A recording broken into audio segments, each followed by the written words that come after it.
Hey, it's great to see you again, Jillian. How you been? I've been good. How about yourself? Awesome. You know, the last couple of times we've had a chance to interact, I've gotten some really interesting information from you. So one, you're probably the only other person that I know that's been in the health field for over 3 decades. God, really? Is it crazy? It is kind of crazy. Yeah, I mean, I started doing this thing when I was 7 too, so I understand that. 7? Yeah, You I got got me beat. well, I got punched in the face a few times by my older brother, and my dad's like, Right. "Yeah, you better start lifting some weights." Yeah. So ended up in my garage doing the lifting weights things, and had a world's gym membership in the 5th grade. So that's kind of where I started off, just doing that kind of stuff. That's awesome. Yeah, it's fun. And you know, you also too, you've had some challenges growing up with just weight and stuff like I did. I've been 250 3 different times. No kidding. Well, I did it 3 different times because I didn't change who I was being the first 2. Wow. You know, I would so not have ever I know thought that. it's crazy, right? Yeah. So, you know, one of the interesting things I find is that with you having the experience that you have, how important do you think it is for people to understand about nutrition? And is there a one-size-fit-all? Okay. That's a great question. I mean, literally, sure, right? If everybody just ate less or didn't overeat, right? And they moved more, and they had an active lifestyle, they used common sense with their food choices, they didn't eat processed crap. For the most part, yeah, we'd all be fine. Right. We really would. I mean, if you're a performance athlete, then we could drill down on like, oh, your unique microbiome gives you a different hormonal response when you eat this versus that. I mean, you could absolutely get into that. Oh, and if we shift your macronutrient ratio, you know, do you break down your food? We could totally go crazy with it, but you really don't need to at all to be healthy. Now, Yeah. here in the head, yes, it's not one size fits all, right? No. I mean, some people do really well with like, I'm going to quit everything, and a complete overhaul works better for them mentally. They want to see change, they want to see it fast, it keeps them motivated, they need it.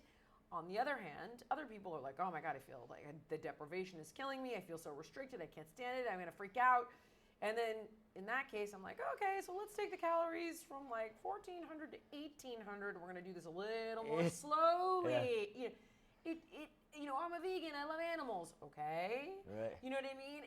It depends. Oh, my culture is way more beans and rice. All right. So who they are as people is going to impact how I approach it, but I still have the same principles. As long as we don't overeat and you don't eat fake food and you move your body, we can incorporate different macronutrient ratios and all the above into your diet. That's what years of experience gets you, though, because I understand the same things. It's like Right. there's not a single person. I mean, I've been blessed. I mean, you have 100 million people on your belt. I got about 100,000 plus, and you know, I found that even though there's always a different human, fundamentals are pretty the same. You know, Same, yeah. and I know common sense ain't so common. Yeah. That's the unfortunate part. I think it's just so much misinformation that's out there that, I agree with you. yeah, it's 100%. So here's something interesting for you. So in my own transformations of being 250 3 different times and being suicidal, almost dying 12 times, I'm grateful here, you know. How important do you think it is to have emotional tools and maybe even emotional intelligence and understanding? Because that's where a lot of my time is invested now with my clientele, high-level entrepreneurs and business owners, helping them to figure out like what's going on underneath the hood that's keeping you from X, Y, Z. What do you feel about that? It's funny you bring that up. I just sold my next book this It's past number 9? week. I think so. It is. If that's the next But I haven't after sold 8. a weight loss book in a decade. I remember you saying that Because yesterday. I was like, I don't have anything else to say about this. Terminology. This is easy, Right, right? Like, eat less, move more, use common sense. Same thing you and I just said. Right. But then people are like, well, what, you know, oh, how come we gained it all back? And like, clearly you don't know what you're talking about. Like, I know exactly what I'm talking about, which is why I got 100 pounds off the guy. But what's going on up here was not fixed because I was with him for 3 weeks. There you go. So, you know, you end up, that's exactly right. That's the problem, right? Is people don't realize that these destructive habits they engage in, be it eating too much, drinking too much, dating people that are just not that into you, gambling, spending money you don't have, all of this stuff is not because you're weak or you're dumb or you're lazy or you're stupid. It's because this habit or this behavior at one time or another provided you something so significant. And with weight, it generally was an element of psychological survival. Yeah. And people are unconscious about it. It's a defense structure. It's a coping mechanism because it's masking some sort of overwhelming pain. They don't know what it is, and helping them get to the bottom of what it means and what it affords them is not easy work at all. And it takes time, and they've got to be ready. But that's what's underneath it all. So it's simple, right? It's very simple for you and I to be like, well, if we just ate, here's some chicken, and I don't want chicken. Okay, just don't eat the whole pizza. Can you Just do that fast. for me? Yeah, can you do? Like, we could do that all day long. Right. But whether or not they're going to be able to do that is about this, not the food or the fitness. Yeah, it's funny.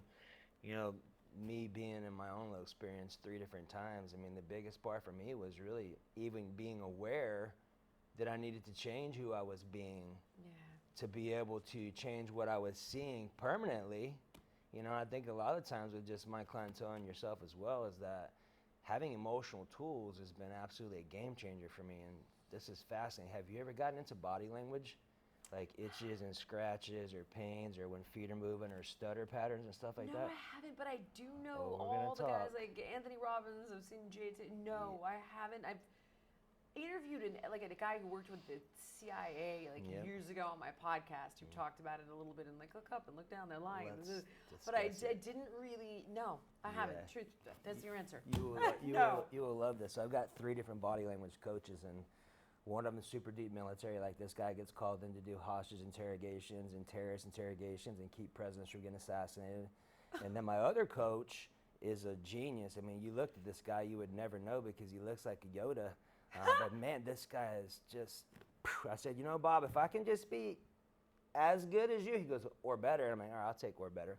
But this guy, within seconds, someone could sit in a chair and their body will do something because their spirit knows what's going on. And if someone can read it, it helps them get unstuck. Like I'm around people a lot of times and they don't know that I know this, but when they do know that I know this, they're like, you know what I'm thinking? I'm like, I don't know what you're thinking. I don't want to know what you're thinking. My understanding and the best way I can serve you is to help you understand what you is thinking because right now there's a disconnect. So here's an example. Okay. So if people start having pains and issues and things before the thing shows up, whatever that, we won't get into terminology, but the thing when someone actually ends up, like here's an example. When people start having lymphatic issues, I'll tell you this so you understand the context. So I was at the gym one morning at 5 a.m. and I did not want to be there. And I was just bitching and complaining the whole time while I'm doing the lift. I'm like, that sucks. And while I'm doing this, my nose is running off my face. You know what I'm talking about. My nose is running off my face. So I'm like, why in the hell is my nose running like this? I did not want to be there. Yeah, at all. I did not feel it. You know how it goes. All right, so I was sitting there and my nose is running off my face. I'm like, why is my nose running like this? I'm like, all right, what's the deal? And like, as soon as I even had the thought, I didn't even finish the whole sentence in my structure of my head, but as soon as I said the statement, I choose to make this fun and easy, my nose stopped running instantaneously, my body posture straightened up, my physiology changed, and my attitude changed on the spot. Why and how? Well, interesting question. So when people start having lymphatic issues like drainage issues or we get into the Western medicine terminology, that's the belief system of I can't, this is too hard, that gets unchecked. When I came in with I choose to make this fun and easy, that's the upgrade. And instantaneously, the linguistical code shifted my state and my nose stopped running because that was a symptom of the belief system that was active that I was really engaged in. Now, it gets even crazier than that because if people start having stutter patterns, like if it's a 2 stutter, and, hey, it's all code. So when people start talking, at least their higher self knows that I understand this stuff. Their body's itching and scratching and they're stuttering and they're like, what in the world's going on? I'm like, look, if you have permission to help you out, and they're like, yes. I'm like, okay. Your spirit, your higher self, your subconscious is saying X, Y, Z, and there's some things going on. And I ask for permission first because as soon as I get into this, there's no dating. You're straight to the bat cave with whatever's going on because the body's going to tell in a loving way. It's not from a position of, oh, you're lying. It's no, from a better perspective of, here's what's active that you're not currently aware of. That's cool. Yeah, it's fascinating. So I will share some more and geek out on that. But yeah, with shadow of doubt, with full confidence, that's the number one skill set I use the most. I work with people with cancer, Parkinson's, and AIDS and things on a nutritional level. Every time there's emotional stuff that goes on first that I have found that's the fastest way to unlock where someone's stuck at. Yeah. Yeah, I get So, it. yeah. That's great work, Yeah. man. I appreciate it. Yeah, that's It's cool. You would love this. So my favorite motto is, if you don't make time, well, it actually is my motto, if you don't make time for your wellness. You'll make forced to make time for your illness. Mine's different. Somebody try to take it. If you don't make time for your wellness, you want. If you don't make time for your wellness, you will make time for your illness. There's a close one floating around though that you probably have seen. Good friend of mine, Brandon, who's a corrective X guy, says that sometimes. Yeah. He said it on a podcast we were doing together, and I was like, God, Brandon, it's good. It's genius. It's it's a good like one. Punch him in the gut. Yeah. Every time I've had a conversation with someone who's come to me off social media or whatever, it's like, if you don't make time for your wellness, I'm like, that's it. Yeah, you're so right. It's so true. Yeah. Unfortunately, some people don't discover it until they're It's too dealing with late. the illness. But luckily, you can dig them out of there. They can Yeah. dig themselves out. It's just If they're be easier if they open-minded. never ended up in the hole. But a lot of times, and I've been guilty of it, it's like Oh, yeah. you don't really know there's a problem until you have it. Yeah. You're like, oh, shit. Bummer. Know what? I love it. Awesome. Oh, man, that's so, I love that. How cool that you Yeah, do that. it's amazing. If I can be of service, or if you have any challenges or family with things going on, I can generally That's give you some awesome. feedback in a couple of seconds, because their body's going to tell them, like, here's something that might be interesting for you. So when I'm doing an initial scan on myself or clients, if they have tightness showing up in their throat, that's sorrow or sadness. Chest is fear. Solar plexus is grief. Stomach is fear. Like if someone's hungry but they already ate, that's how fear shows up. Interesting, huh? And then below your belly button is grief. And then on your back, like if it's on your neck or your traps or whatever, that's anger. Low back, low back. Anger, depending upon which side, right or left. Left. Well, do I have permission to ask you a question? Yeah. Of Okay. course you do. Well, you know how it goes, right? So left kidney is going to be about unforgiveness with a female figure, Okay. or unforgiveness with something that has been received. What about discs, though? But I can pull that for you, like there, and I'll pull my resource in a second. But if you let me know which one, like if it's L2, L4, whatever, there's all belief systems that go with L3, those. L4, L4, L5. Okay. L5 as one. I'll But I pull- did have an injury. I did fall. Well, here's something interesting too, since you're open-minded, right? Yeah. So things don't just show up. Right. So when something happens that I'm emotionally engaged in, like I've pulled this bicep off my arm, I only have one piece. Oh, Because of I was by myself punching on my punching bag. fuck. Yeah, right. But here, yeah, you got a little Oh my symphony God. pain, right? But here's what happened. I had stuff going on in my relationship Oh. that I didn't process, and I was sitting on it for a good 3 days, and I was hot. Kid. And sure enough, boom! But I've created 2 car wrecks too from being frustrated and angry. So whenever we have stuff going on like that, if it doesn't get resolved or get into neutral, so the body's still not engaged in it, we're creating by the second energetically. So get if what I, you're saying, yeah. so I'll help you dig it up if you choose to. But just here's what I would offer to you to consider for now. Spine's generally about support, right? And if there's any anger about not being supported, Oh my God.